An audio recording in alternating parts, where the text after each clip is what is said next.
Bonjour à tous, aujourd'hui nous allons voir Heidi. Il s'agit d'un roman de Johanna Spyri publié en 1880.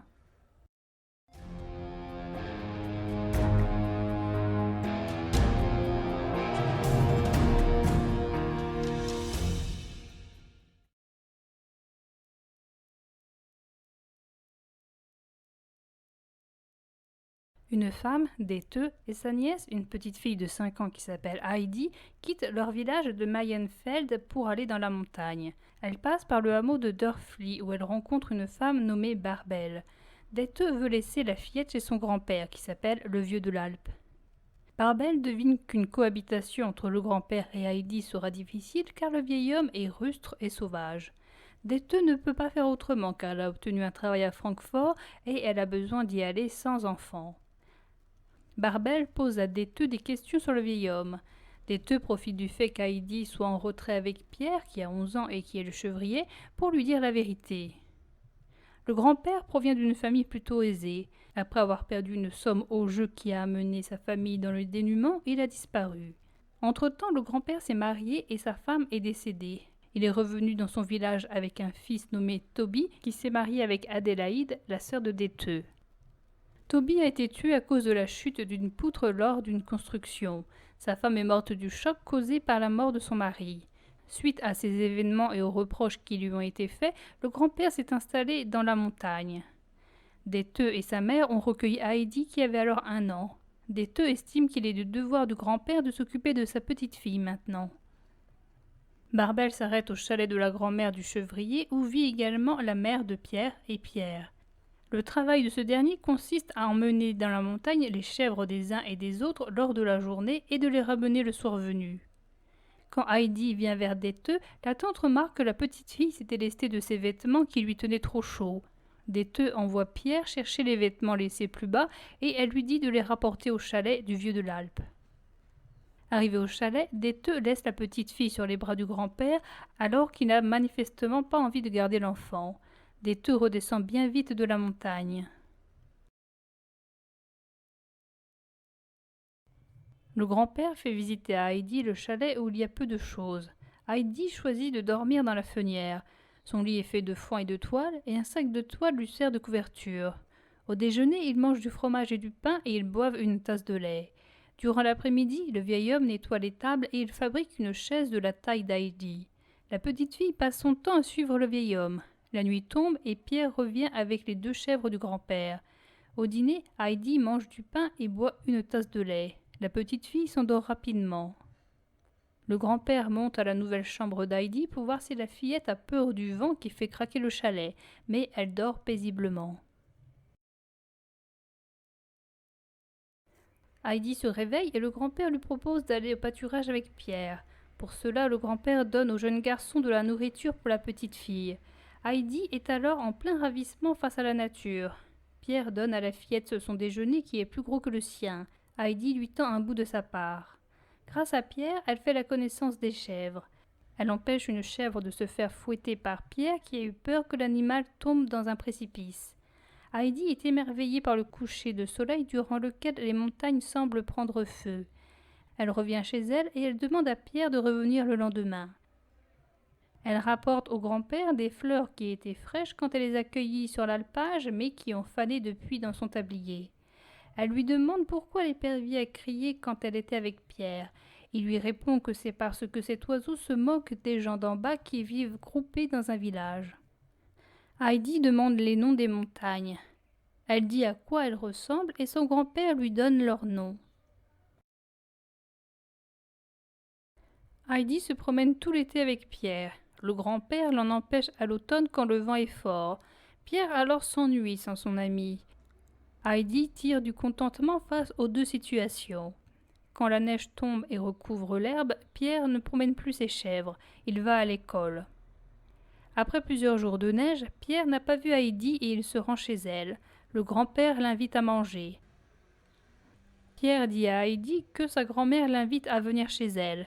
Le grand-père n'est pas d'accord, mais Heidi lui répète tellement de fois son envie de se rendre chez cette grand-mère que le grand-père finit par dire oui. Le grand-père et Heidi s'y rendent en traîneau. Dans le chalet se trouvent la grand-mère et Brigitte, la mère de Pierre. Quand elles apprennent que pour emmener Heidi ici, le vieux de l'Alpe est descendu jusqu'ici, elles n'en reviennent pas. La grand-mère essaie tant bien que mal de faire comprendre à Heidi qu'elle est aveugle. Heidi parle à la grand-mère du grand-père car elle n'en sait pas grand-chose de Pierre qui est peu bavard. Pierre arrive, il revient de l'école. La grand-mère espère que son petit-fils finisse par apprendre à lire car elle voudrait qu'il lui lise un livre de cantiques. La présence d'Heidi provoque un bien-être chez la grand-mère qui vit dans une perpétuelle déprime. Quand la nuit tombe, le grand-père va chercher Heidi. Heidi demande au grand-père de faire des travaux chez Pierre car le chalet tombe en ruine. Heidi arrive à faire en sorte que le grand-père commence les travaux dès le lendemain alors qu'au départ il n'avait pas envie d'y aller. Durant tout l'hiver, Heidi descend chez la grand-mère tandis que le grand-père répare le chalet de Pierre. La grand-mère veut inviter le grand-père à entrer afin de le remercier, mais le grand-père décline cette offre. Les années passent et Heidi est toujours heureuse dans les montagnes. Le grand-père reçoit la visite du pasteur de Dörfli car Heidi doit aller à l'école. Le grand-père s'y oppose. Il ne veut pas envoyer Heidi faire un trajet de 2 heures pour aller à l'école en plein hiver. Le prêtre lui conseille d'habiter au village pour qu'Heidi n'ait pas à faire ce trajet. Cependant, le grand-père ne veut pas se mêler aux gens du village qui ne l'aiment pas et qui ne l'aiment pas. Le lendemain, Dete vient au chalet. Elle a une opportunité pour Heidi.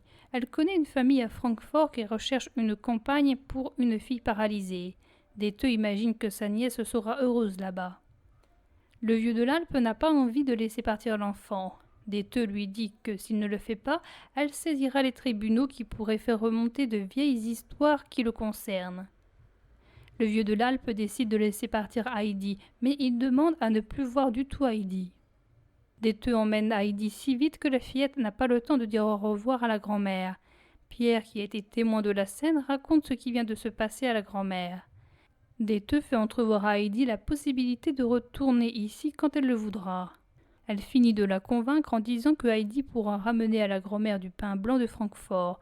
En effet, le pain noir est trop difficile à manger pour cette vieille dame. Sans Heidi, le grand-père devient plus rustre qu'auparavant.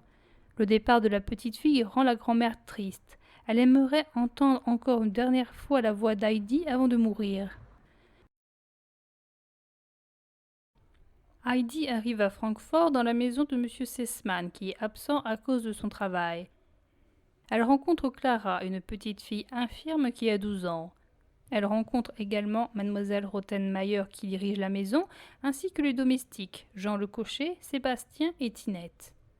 Mademoiselle Rottenmeier demande le nom d'Heidi. Elle préfère l'appeler par son nom de baptême qu'Heidi ne connaissait pas jusqu'alors et qui est Adélaïde. Mademoiselle Rottenmeier apprend qu'Heidi n'a que 8 ans et qu'elle n'a rien appris à l'école. À cause de cela, elle ne veut pas qu'elle reste pour qu'elle soit la compagne de Clara. Dete lui rappelle que M. Sessman voulait une fille tout à fait à part, pas du tout comme les autres enfants. Dete part si vite de la maison que Mademoiselle Rottenmeier ne peut pas lui redonner Heidi. Clara est bien contente d'avoir une compagne, échappant ainsi à son ennui. Elle explique à Heidi son emploi du temps. Entre 10 heures et 14 heures, elle suit les leçons du professeur qu'elle appelle Monsieur le candidat. Ces leçons ennuient Mademoiselle Rottenmeier, le professeur et Clara qui se retient de bâiller. Lors du premier dîner, Heidi ne se comporte pas comme Mademoiselle Rottenmeier le voudrait. Cette femme lui dit toutes les règles de la maison, mais Heidi, fatiguée de son voyage, s'endort. Heidi se réveille dans sa nouvelle chambre. Elle voudrait voir le sol, mais les fenêtres sont trop hautes et elle n'arrive pas à les ouvrir. Heidi se sent emprisonnée dans cette maison. Mademoiselle Rottenmeier dit les difficultés d'Heidi au professeur et elle aimerait qu'il dise à Monsieur Sessman que les deux petites filles ne vont pas ensemble. Cependant, le professeur veut donner sa chance à Heidi et il pense à un équilibrage entre les deux fillettes.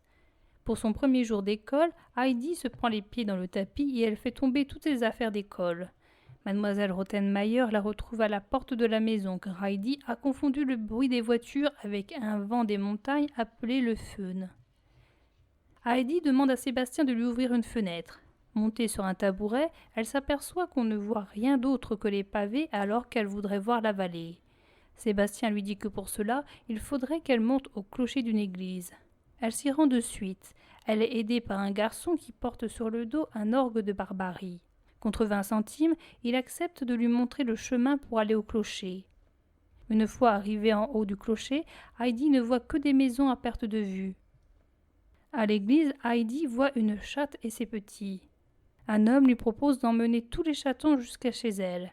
En attendant d'avoir tous les chatons, Heidi en emporte 2 avec elle. Le garçon qui l'a attendue dehors la fait revenir chez elle contre 20 centimes. Une fois rentrée chez elle, Heidi subit les remontrances de mademoiselle Rottenmeier qui est encore plus en colère après sa découverte des chatons qu'elle veut mettre dehors. Clara demande à Sébastien de cacher les animaux dans la maison. Le lendemain, le garçon qui a conduit Heidi au clocher vient sonner à la maison de M. Sesman réclamer les 40 centimes qu'il n'a pas reçus. Sébastien fait jouer le garçon devant Heidi et Clara. Mademoiselle Rottenmeier est indignée du bruit et de la tortue qui se balade sur le plancher. Sébastien offre au garçon 80 centimes. On apporte une corbeille pour mademoiselle Clara. Clara n'arrive pas à suivre ses leçons car elle ne pense qu'à ce qui pourrait se trouver dans le panier. Monsieur le candidat finit par autoriser Clara à voir ce qu'il y a à l'intérieur. Clara y trouve d'autres chatons. Mademoiselle Rottenmeier, pour punir Heidi, veut l'enfermer dans la cave, mais Clara prend sa défense en disant d'attendre la décision de Monsieur Sesman. Malgré les leçons, Heidi ne parvient pas à apprendre l'alphabet. Elle veut revenir chez elle, mais Clara parvient à détourner cette idée de la tête de sa camarade. Heidi se prive de petits pains à chaque repas pour les apporter plus tard à la grand-mère. N'y tenant plus, Heidi prépare ses affaires pour retourner chez elle, mais mademoiselle Rottenmeier la voit et le lui défend. Quand Heidi lui explique pourquoi elle veut retourner chez elle, mademoiselle Rottenmeier n'y comprend rien, la prend pour une folle et demande à Sébastien de la ramener dans sa chambre. Mademoiselle Rottenmeier veut donner quelques habits de Clara à Heidi afin qu'elle ait meilleure allure avant le retour du père à la maison. En apportant les nouveaux vêtements dans l'armoire d'Heidi, mademoiselle Rottenmeier remarque les petits pains accumulés et le chapeau de paille d'Heidi. Mademoiselle Rottenmeier veut tout jeter.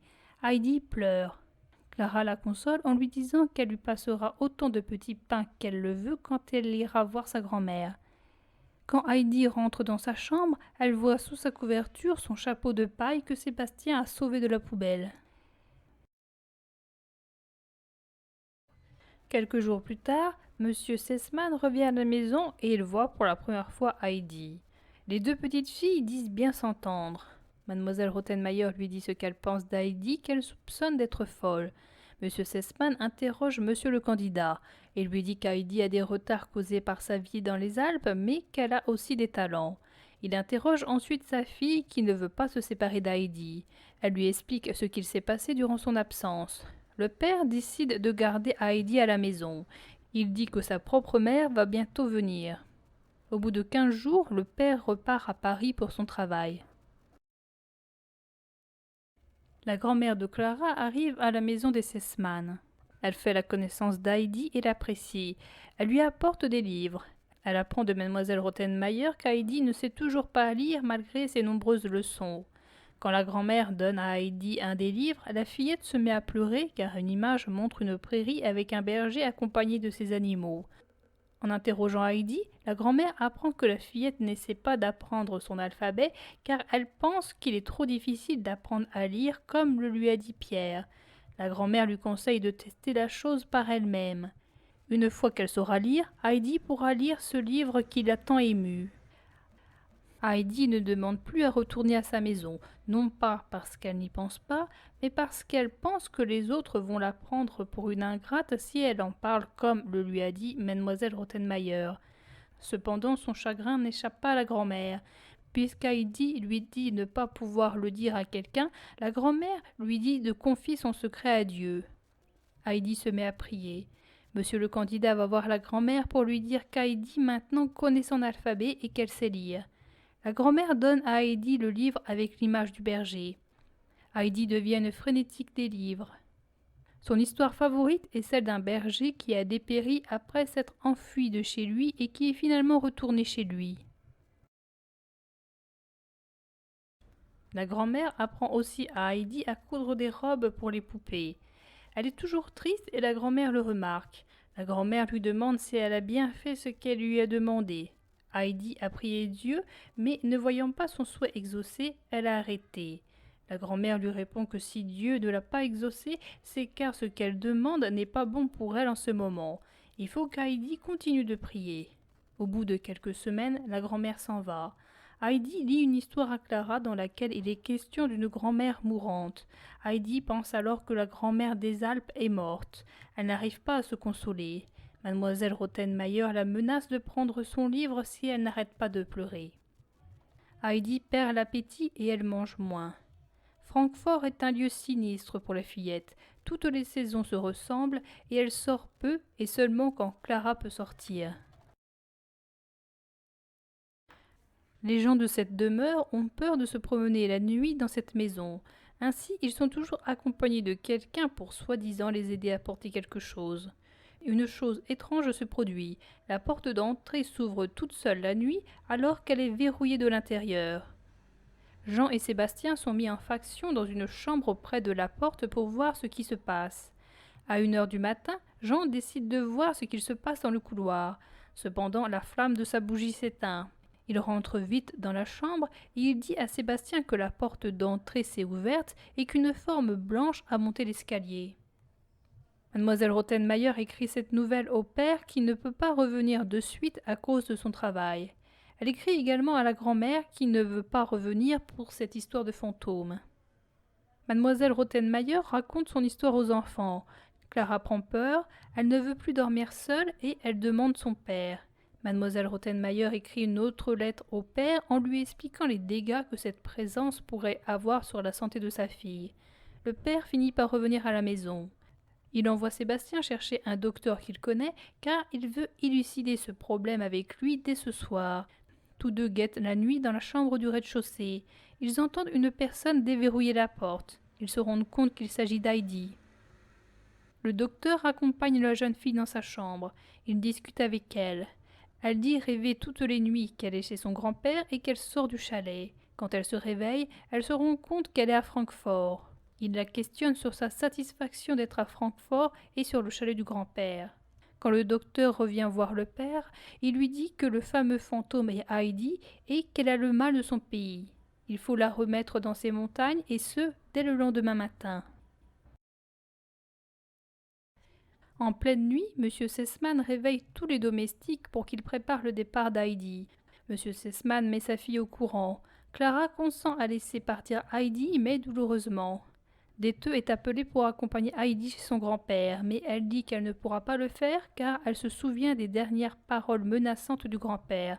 Finalement, c'est Sébastien qui va l'accompagner. Clara donne à Heidi certaines de ses affaires et des petits pains pour la grand-mère. Heidi emporte le livre que la grand-mère lui a donné ainsi que son vieux chapeau de paille qu'elle avait en arrivant.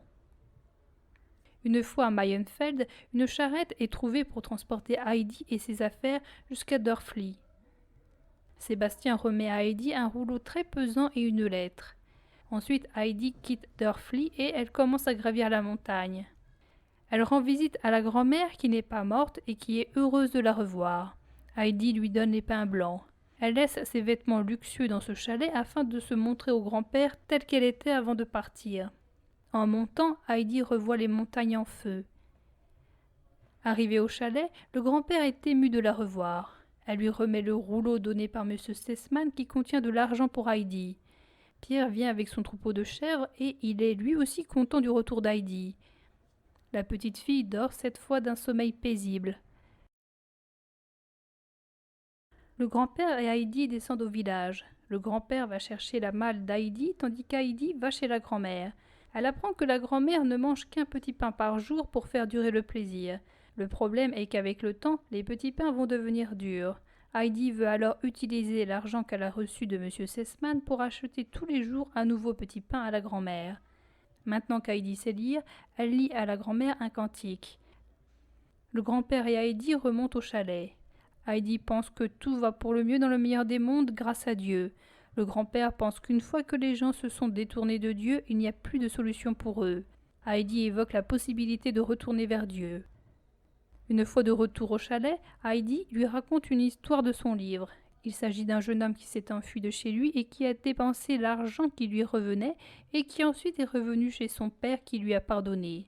Quand Heidi dort, le grand-père se met à prier. Il décide le lendemain d'aller à l'église avec Heidi où leur apparition ne passe pas inaperçue.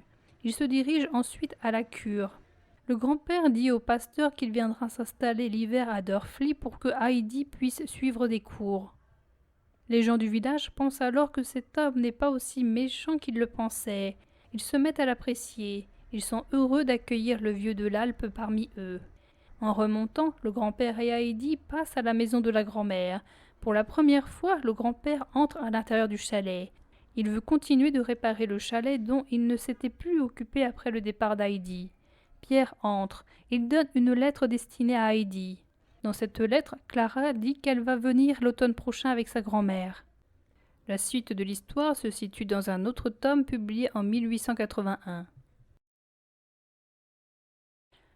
Tout au long du roman, il y a une opposition entre la montagne et la ville. La nature est présente dans la montagne. Dans la ville, la nature n'est pas présente, il n'y a que des maisons et le sol est pavé. Dans la montagne, il y a de nombreuses relations. Il y a la relation entre Heidi et son grand-père, entre Heidi et la grand-mère, entre Heidi et Peter, entre Heidi et Brigitte et entre Heidi et les chèvres. En ville, les relations humaines sont moins fortes. Clara est seule dans sa maison. Son père est souvent absent. La grand-mère vient que pour quelques semaines. Si elle ne veut pas laisser partir Heidi, c'est par crainte de la solitude. Elle préfère que son amie souffre plutôt que de se retrouver seule. Dans la montagne, les saisons offrent des décors très variés. En ville, toutes les saisons se ressemblent. La montagne guérit les maladies. La ville est créatrice de maladies. Clara est paralysée. Heidi devient somnambule. Dans la montagne, Heidi peut sortir quand elle le veut. En ville, elle ne sort quasiment pas. Dans la montagne, l'argent n'est pas important. En ville, il y a l'importance de l'argent. Le petit garçon demande de l'argent après avoir guidé Heidi dans la ville. Monsieur Sessman donne de l'argent à Heidi lors de son départ. Clara lui offre des vêtements luxueux alors qu'à la montagne, elle n'en a pas besoin. L'opposition s'effectue aussi dans le mode de vie. Heidi arrive très vite à la ville et personne ne lui explique comment se comporter. Heidi calque ses habitudes sur celles qu'elle mettrait en pratique dans les Alpes. Évidemment, ces deux modes de vie ne coïncident pas. Heidi pense qu'il faut appliquer les dires des adultes à la lettre. Ainsi, lorsque Sébastien lui dit que pour voir la vallée, il faudrait peut-être aller au sommet d'un clocher, elle s'y rend de suite. Il y a également quand Déteux lui dit qu'elle pourra revenir quand elle le veut dans les Alpes. La petite fille le croit vraiment. Il y a également quand mademoiselle Rottenmeier lui dit d'appeler la grand-mère Madame la conseillère. Heidi le fait, même si la grand-mère trouve cela bizarre. En plus du cadre de vie qui est différent, Heidi doit s'adapter à une classe sociale qui n'est pas la sienne. Elle doit apprendre comment se comporter avec des domestiques. Elle doit apprendre comment se comporter à table, comment se tenir en classe. À table, il y a tous les jours du pain blanc, alors que le pain noir prédomine dans les Alpes. Les vêtements ne sont pas non plus les mêmes. La gouvernante ne semble pas satisfaite par les vêtements d'Heidi la première fois qu'elle la voit. Le chapeau à plumes semble élégant à la ville, mais ridicule à la campagne. Il y a également une opposition entre les enfants et les adultes. Les enfants sont représentés par Pierre, Heidi et Clara.